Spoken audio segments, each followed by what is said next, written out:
Let's turn our attention now to some of the early models of an atom. By this point, by the early 1900s, we had a clear idea of what an atom was. It was some fundamental building block of all matter.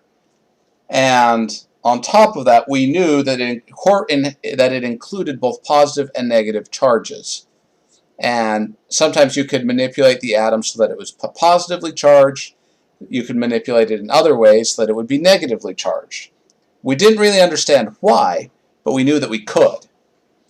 So we had a common model of an atom in the mid to late 1800s that we call the plum pudding model of an atom. Basically, the idea was that an atom was some positively charged blob of stuff with embedded electrons in it, very much like plum pudding. Now, if you're unfamiliar with plum pudding, then think of something that's more familiar to you, a chocolate chip cookie. A chocolate chip cookie is a solid ball of cooked dough. The dough would be the positively charged material, and the chocolate chips inside would be the negatively charged electrons. This was the prevalent idea.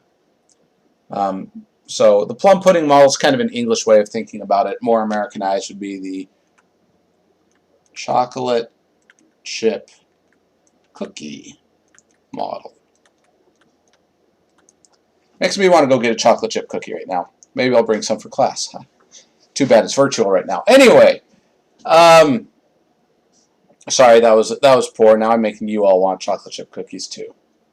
So there were some issues with this model, but it was the best they could come up with. But we learned more in the early 1900s. Around 1911, a scientist by the name of Ernest Rutherford did a cool experiment that showed that the positively charged nucleus is actually really, really small compared to the rest of the atom. So let me here it's text describing the experiment. Let me just describe it to you. What he did is he had some radioactive material, which this was a high time of studying radioactivity. This was the time period of Marie Curie, which everybody's heard of Marie Curie. Okay, so he took some radioactive radon and put it in a lead block that had a hole in it. That hole directed the radioactive particles, which we call alpha particles, which, by the way, we know today that the alpha particles are nothing more than the nucleus of a helium atom. That's what an alpha particle is. That's kind of beside the point.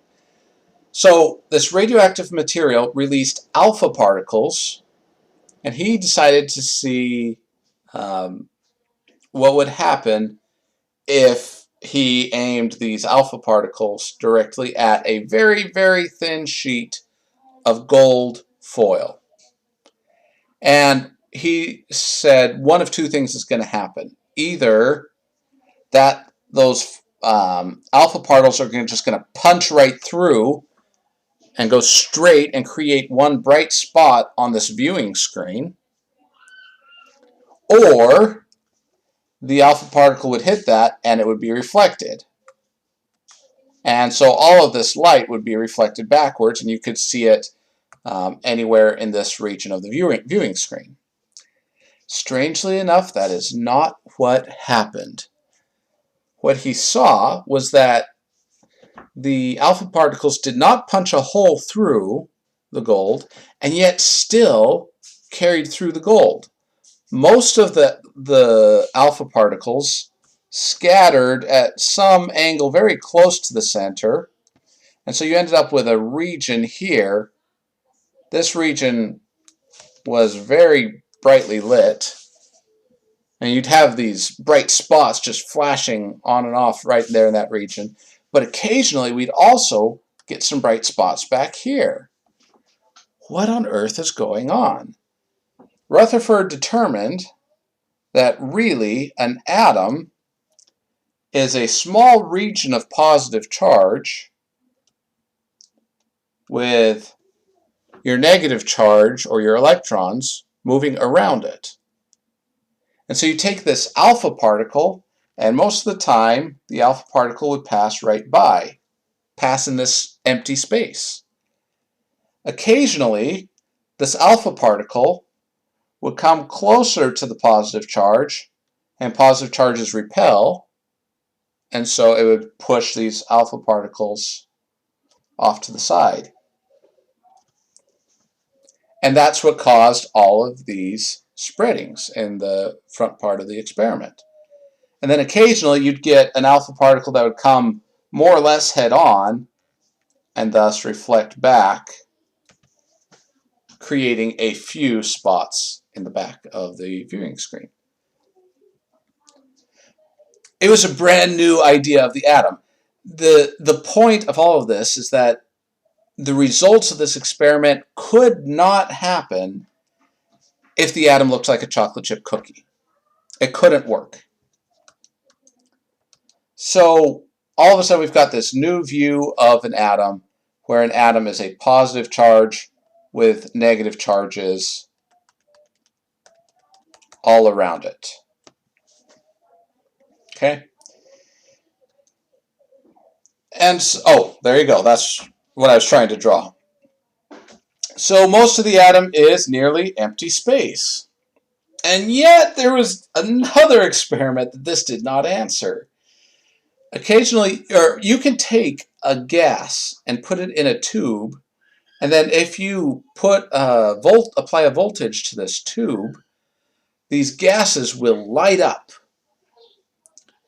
And the interesting thing is that if you took, say, a diffraction grating, we learned about those when we talked about optics. Take a diffraction grating, that light, I'll just do it like this. That light will come, hit that grating, and then, I'll do some red, and then you get certain wavelengths of light that do diffract. I think I'm getting these in the wrong order, but that's all right. You get the point. You get colors that diffract through it. Okay, not too surprising. I mean, we see prisms. It's kind of a prism type effect. The surprising thing, where's the orange and where's the yellow? Where's the violet? Where are all of these other colors? They're missing. Where are they? And then, for that matter, where are all these other colors in between green and blue? Like indigo. Where are all of these other little colors? So, unfortunately, Rutherford's model couldn't explain this.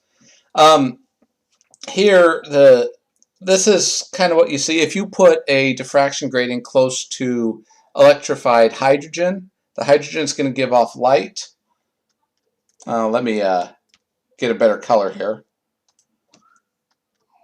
This is hydrogen.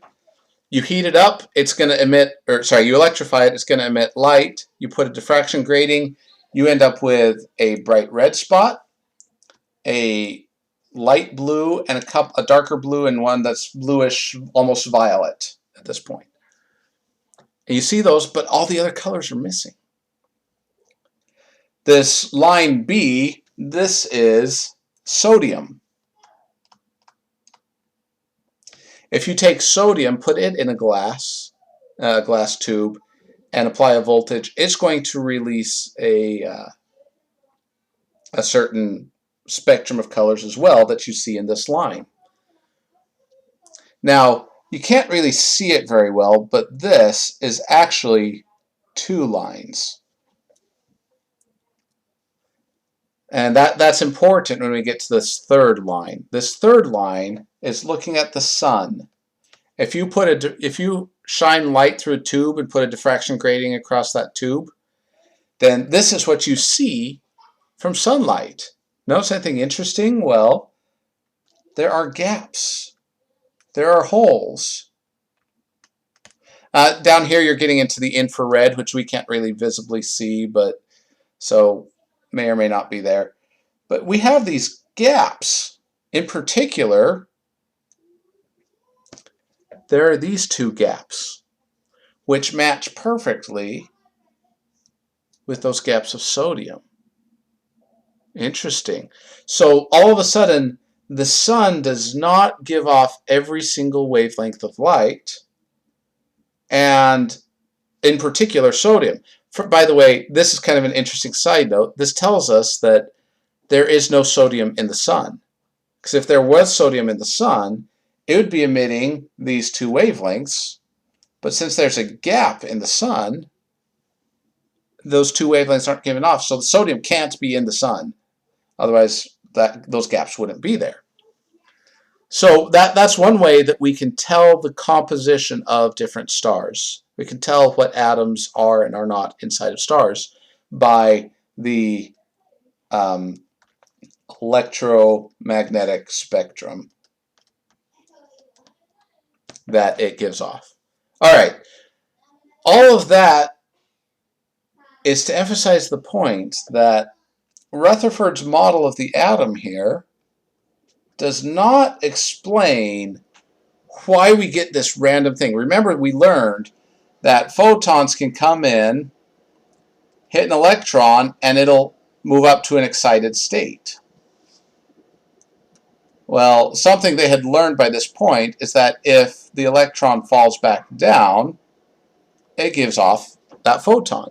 And that's what we're seeing here. That's what this experiment is. You have electrons that are going up to an excited state, and as they go to a less excited state, they emit photons. Okay? But why is it that only certain wavelengths work? Well, Rutherford had a really brilliant student by the name of Niels Bohr. And so Niels Bohr took a look at this graph here. This is a series of wavelengths that can and can't be given off by hydrogen. So anytime you see this line, these are wavelengths that can be given off by hydrogen. And the visible light that we see are these wavelengths right here. No, there are about 4 wavelengths there. Notice hydrogen, you have 4 wavelengths here. So Niels Bohr, Rutherford's student, looked at this and he said, I have an idea, but Rutherford's theory can't explain this. Rutherford is on the right track. He's almost there. But Niels Bohr, as his graduate student, came up with a solution, and that's what we'll address in our next video.